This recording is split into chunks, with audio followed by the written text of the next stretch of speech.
The Pastor's Heart, Dominic Steele here in Checkins, singing, and the 4 square metre rule and COVID-19. My guests are Sydney Anglican Bishop Gary Koo, who heads the COVID-19 task force for the Sydney Anglican Church, and 2 Australian IT wizards who are doing a great service for the Australian Church, from Open Box Technology, founder Nick Utper, and from the church management software company Fluoro, Cade Enderbury. Before we come to them, the Pastor's Heart, and we would appreciate your support in both getting the word out about the Pastor's Heart by liking us on social media, sharing us on social media, or letting a friend, a peer in ministry, a ministry leader know about us. But also if you could help us out financially. We have a vision to grow to better serve church leaders as we engage in our common task of seeking the lost and building up the saints. But we do need to cover our costs and pay the little team that works on this to put the Pastor's Heart together. So actually, if you were able to help us out by going to patreon.com/thepastorsheart and sponsor us, but I don't know, $10, $5 a month, then that would be great. Now, Gary Koo, can we start with you and the Pastor's Heart and what God has been doing on your heart as you've processed since Friday, this announcement from the Prime Minister about moving from a stage 3 limit of 100 for churches to, well, whatever you like, but 4 square metres is king now. Yeah. Well, I don't know about you, Dominic, but I found that things have moved very rapidly. Very rapidly. So, I was working towards the changes that came on June the 13th, and I think the most significant thing was having 20 visitors in a household. Mm-hmm. That's a big change.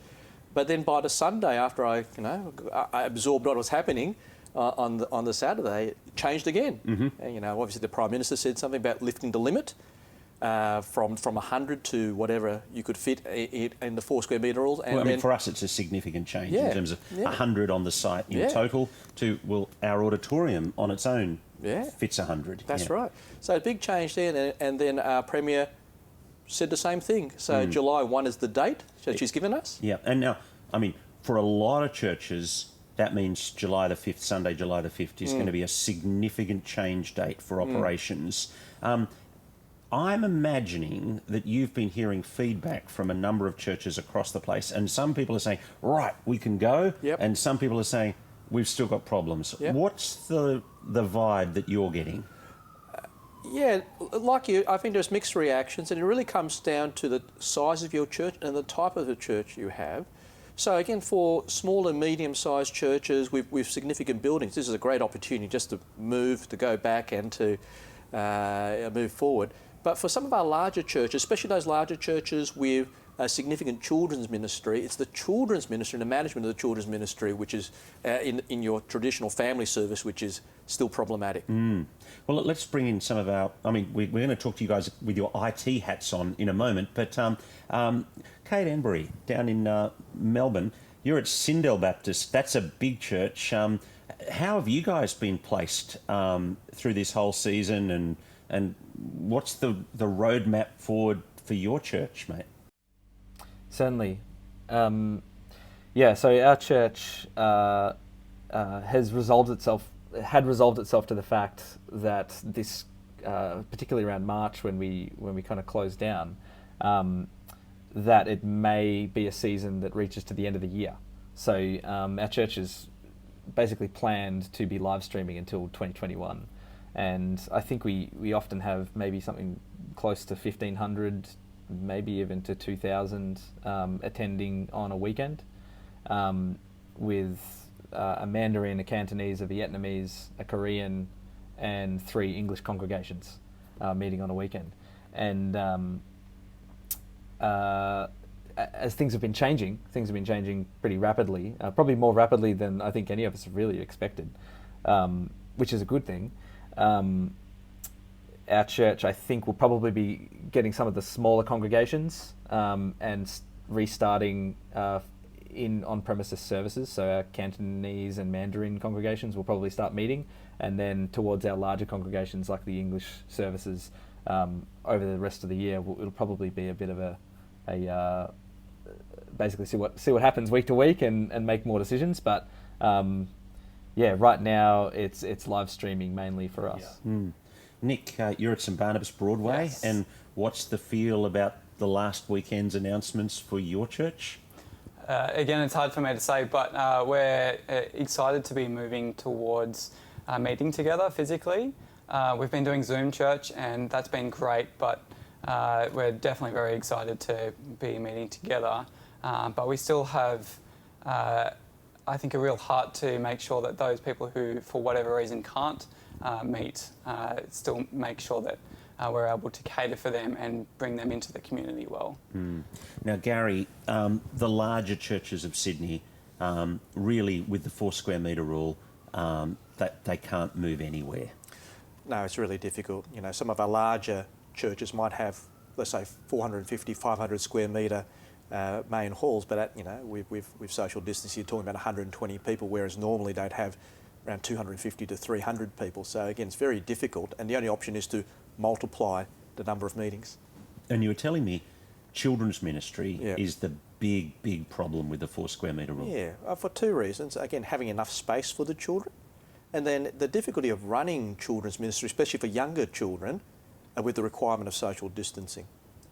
So what negotiation, what wriggle room have you got? Because I'm imagining you're getting ministers ringing you up saying, come on, Gary, what's going on? Have you talked to them about this? What about this point? Yeah, I think if I can tell you here at the pastor's heart, just you and me. Just for you and me.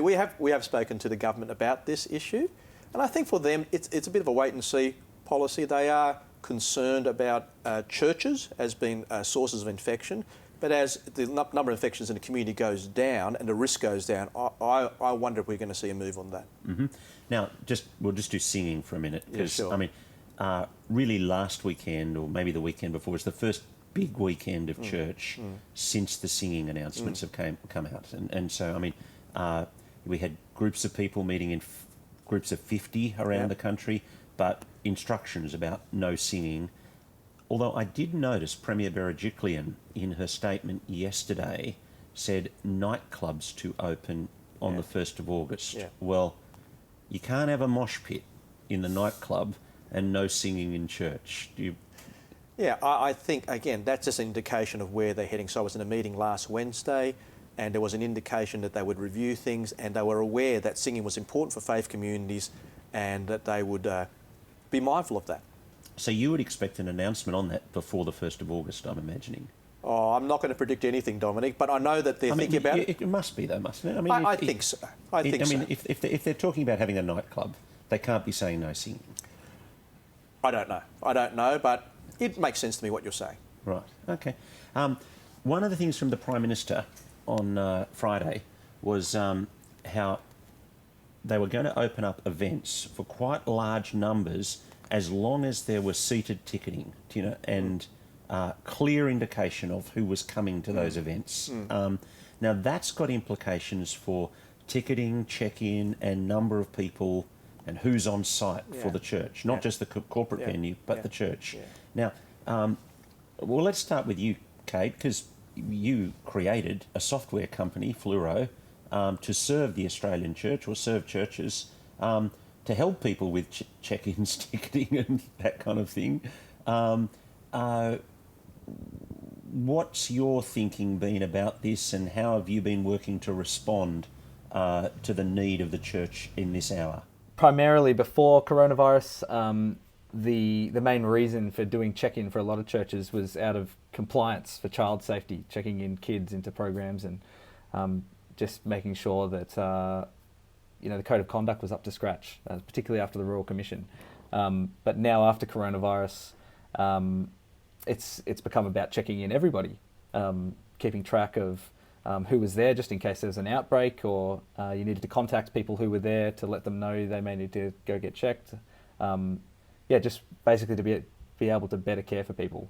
And before coronavirus, there were a number of churches who were tracking individuals, checking them in, printing name tags, things like that, which is really helpful for pastoral care, because then you can see those key indicators, which attendance is being one of those at a church, as to how someone's going in their walk with God, in their daily life. If someone has disappeared or hasn't rocked up, it does help you to, hopefully it's not the only way you notice that they're not there, but it does help you to pick up on indicators where someone might need a friendly phone call or someone to catch up with them and follow up and see how they're going.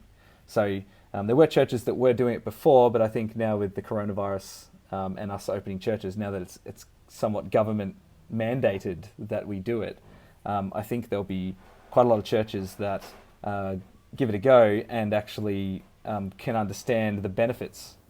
For pastoral care, yeah.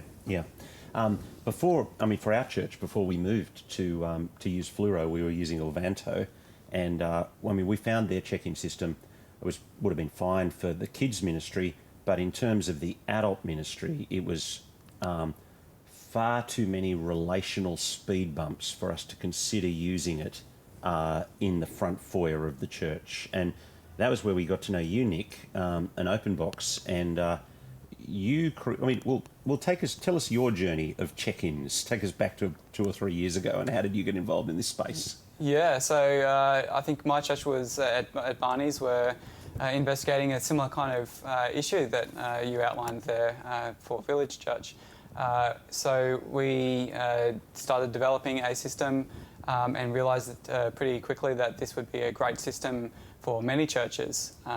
Something that was really, really simple and easy for members to check in and grab a name tag before church. So it really centred around that and developed from that. And there's a lot of technical issues, which I won't go into, in making that system stable and reliable and easy. But when we developed it, we discovered that it was a wonderful opportunity for the church to be very welcoming and know who's on site, who has attended, and then create more follow-up opportunities both for the existing members of the church but also for the newcomers. We discovered that we were able to capture more information from people. People were more willing to give their contact details. And so that created more opportunities. They're much more willing to give contact details much more than willing. I'd expected. Absolutely. Yeah. I think people are much more used to digital means of handing over information than cards or contact cards, which was the previous form that we were doing. So people are much more willing to give that over, and it doesn't mean that you immediately have lots of ministry opportunities, but it means you've got an opportunity to really connect with people. Well, I mean, we worked out, for example, in our context, that we were getting, on average, 10 first-time guests a week, and that's been our number for the last 3 years. You know, whereas if I'd had to guess the number, I would have said 3 or 4. You know, and so it was a radical change in how we thought about newcomers. I was so grateful to you 3 or 4 years ago, Nick, when just the idea of when somebody comes in to type in their name Dominic Steele, not Steele, Dominic, you know, because that was how the Ilvanto system was, whereas it was just so much more relationally friendly. Now, it's a different world, though, when we come to COVID and check-in, because we don't just want to be using the same laptop as everybody else or the same iPad as everybody else. What thought have you put into check-ins, Nick?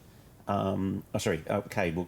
What thought have you put into check-ins, Cade, in this new post-COVID season? What's the innovations you've been working on the last couple of weeks? Right, so a lot of the philosophies around the way that we've built our software is to try and cut down on repeating yourself. And we developed a couple of years ago a ticketing system. So there's many churches in Melbourne, as I'm sure there are in Sydney and other areas of the world, that run conferences and large events. And a lot of the time these events can become quite complex. So, you might have a weekend conference with a sub-youth conference and maybe a kids conference, and you need to ask all of these different details about which electives people are going to, all of that kind of stuff.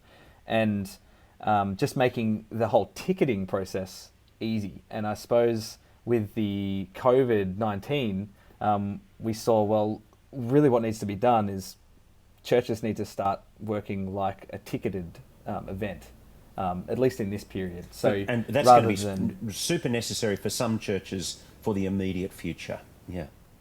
Yeah, specifically around the main need being to keep under those limits of how many people you can have. So if your auditorium is 400 square meters, then you can have 100 people. You don't want to be turning people away at the door.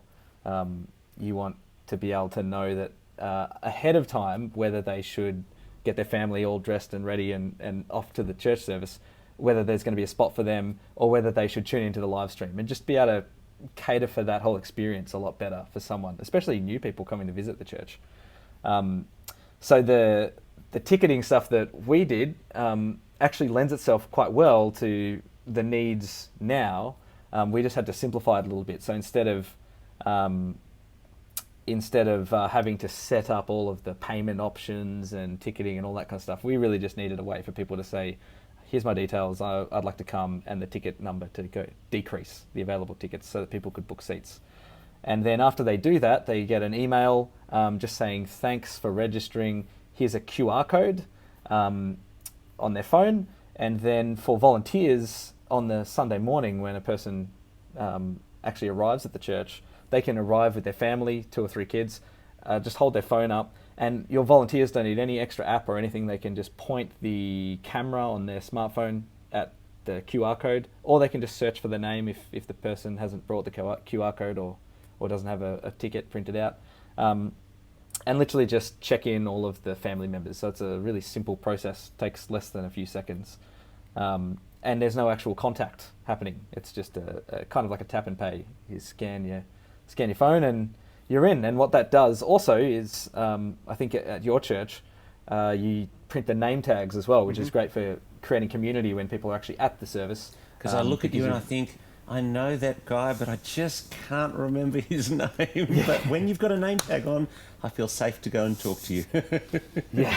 Yeah, it is helpful, and it obviously breaks down barriers for creating real connections, which really, at the end of the day, we do great sermons and great church services, but we really are, a group of people. We're trying to create better connections and relationships with each other, and with God. So every barrier that you can break down there, the better. Now, Nick, how different, or is it a similar product what you've been working on with OpenBox? Yeah. Absolutely, yeah. Ours is, we already had the printing and the check-in facilities, so we've basically gone down exactly the same route as Cade and created a registration form for church where the congregational member will register for church using the simple form. They will then receive an email saying you have registered for this service at this time, and it's got a QR code where you scan that in exactly the same way as Cade has just outlined. It'll print you a name tag if that's the way your church is set up to do. Otherwise, it's just a straight up check-in, and that logs you as checked into the system, as well as for the church to log attendance.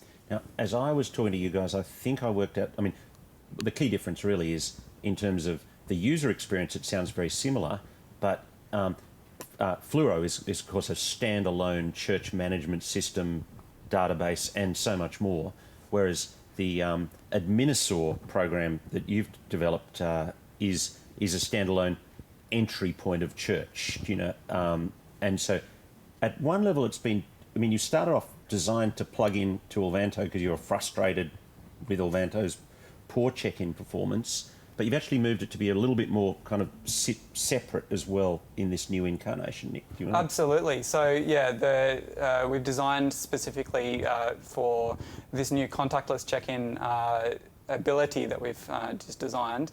The ability for it to export with a simple file that you can import into any other platform, or if you don't even have a management system, you've now got a file with a spreadsheet with all the names that you can keep on file.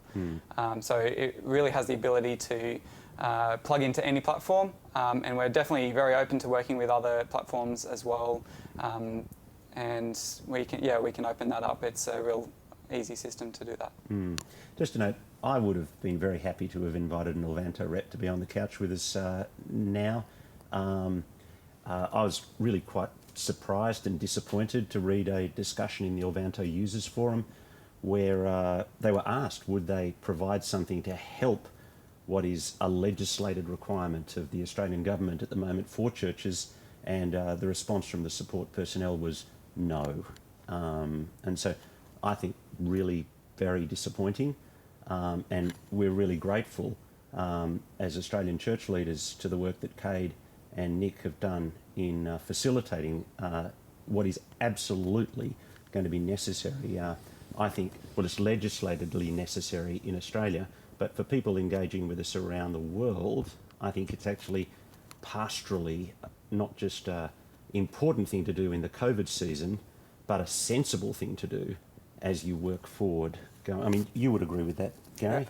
Absolutely. Getting, pastorally, as people have said already, but even from a planning stage, having good data is so helpful for planning how we use our buildings, planning for the future, thinking through the impact we have on our community. Yeah. Gentlemen, thanks very much for coming in and talking to us this afternoon. Nick Upper, founder and creator of OpenBox and Adminisor. Cade Enderbury, founder and creator of Fluoro. And we can't say founder and creator to you, Gary. Founder, creator, anything. Gary Koo, who is the chair of the COVID task force for the Sydney Anglican Church and the Bishop of Western Sydney. You've been with us on The Pastor's Heart, and we'll look forward to your company next week.